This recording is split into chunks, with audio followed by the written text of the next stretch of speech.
जहर पी के दिखलाओ तब तुम गांजा पीना। जब जहर नहीं पी सकते तो तुम्हें चिलम लगाने का भी अधिकार नहीं है। मैं केवल इनको नहीं, काजियों की सभा में जहां मुसलमान अधिक संख्या में वहां भी कहता हूं, काजियों अगर आप कहते कि हमारे मोहम्मद साहब ने भेड़ों को मारा था, भूख लगी थी तो उन्होंने तो मार दिया था और ग्रहण कर लिया था, तो उन्होंने जीवित भी तो कर दिया था। तुम्हारे कुरान शरीफ में लिखा है जर्रे जर्रे खुदा है, और भेड़ों को जब जीवित कर दिया था तो काजी तुम में दम है वो सब भेड़ को जीवित करने की, तब मारो। जब जर्रे जर्रे खुदा है तो गाय में, बैल में, भैंस में, बकरी में खुदा नहीं है फिर? तुम्हारे कुरान शरीफ में लिखा है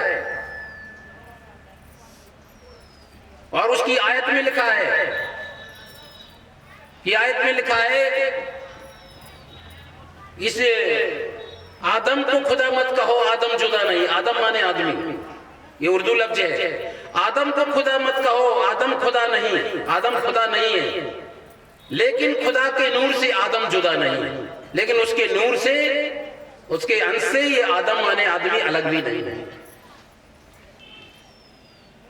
तो इसलिए जब तुम्हारे अंदर वो परमात्मा का नूर है तो फिर क्यों तुम कब्रिस्तान बनाते हो, कुछ भी खा जाते हो? तो खान पान सुधारो, हम अपने रहनी गहनी सुधारें, अपने घर को आदर्श परिवार बनाएं, सत्संग प्रेमी बने, और इनके रूढ़ नकली कमजोर गुरुओं के जाल से भी बचे जो फंसाते हैं, जो उलझाते हैं। इसलिए हमें निश्चित ही शब्द प्रमाणम, शब्द कहे सो कीजिए, गुरुआ बड़े लबार, अपने अपने स्वार्थ पर ठोर ठोर बटपार। ऐसा भी सुनिया फलाने किसान ने बोले जमीन बेची है, मैं नाम नहीं लूंगा, अभी सुबह ही मालूम हुआ था, फलाने भगत ने जमीन बेची है, जल्दी चौकार्ती कर दो नहीं तो पैसा खर्च कर देगा। ऐसे लोभी लंपट गुरुओं से और आप जाल में फंसे हो तो प्यारे सज्जनों, हकीकत में गुरु करे जानकर पानी पीवे, तो हमें ग्रंथों का अध्ययन करने की जरूरत है, प्रतिदिन समाधि लगाने की जरूरत है।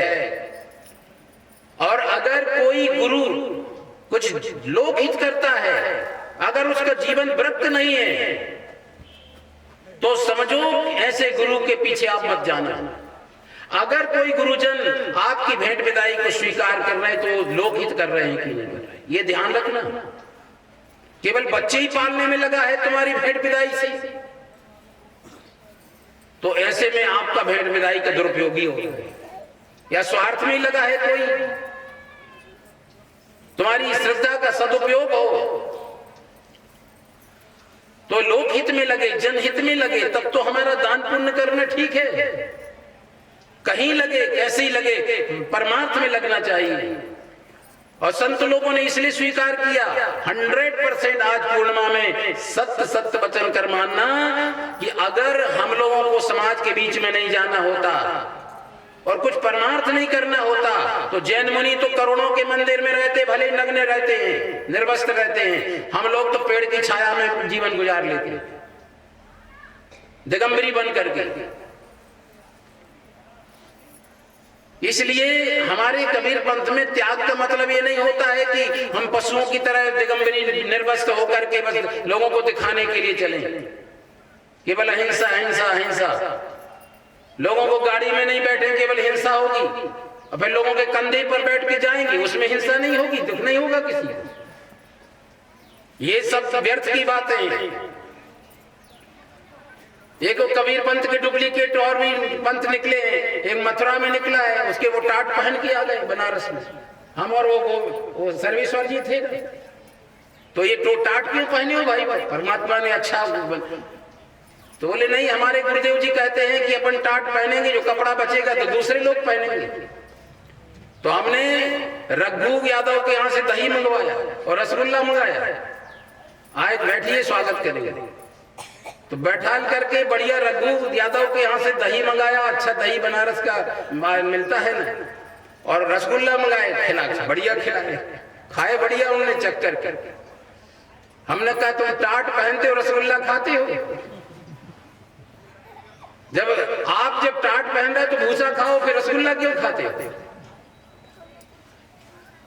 प्यारे सज्जनों, अगर संत महात्मा समाज की विदाई का अगर सदुपयोग करता है, लोक हित में लगाता, वही लेने का अधिकार है भेंट। नहीं तो गुरु तो ऐसा चाहिए शिष्य कछु न ले, और शिष्य तो ऐसा चाहिए गुरु को सर्वस्व अपना दे। ये गुरु शिष्य का प्रेम आंसू पात्र हो जाता है, करुणा का प्रेम का सागर बह जाता है। तो अगर शिष्य गुरु महाराज यदि कुछ शिष्य का स्वीकार करते हैं तो लोकहित की भावना है, अगर तो ही स्वीकार करते सच्चे महात्मा पुरुष, नहीं तो लेना ना देना मगन लेना। साधु होकर अलग से अपना कहीं बैंक बैलेंस करता है, परमार्थ कुछ नहीं, गुरुजनों की आज्ञा में नहीं, तो 100% उसका लिए वो कहीं ना कहीं वो उसका जो पैसा है वो बुरी दिशा में ले जाएगा और उसको गर्त में डाल देगा, गर्त में डाल देगा, कहीं कनक कामनी के वशीभूत हो जाएगा। इसलिए गांठी दाम न बांधही, नहीं नारी सोने, कहें कबीर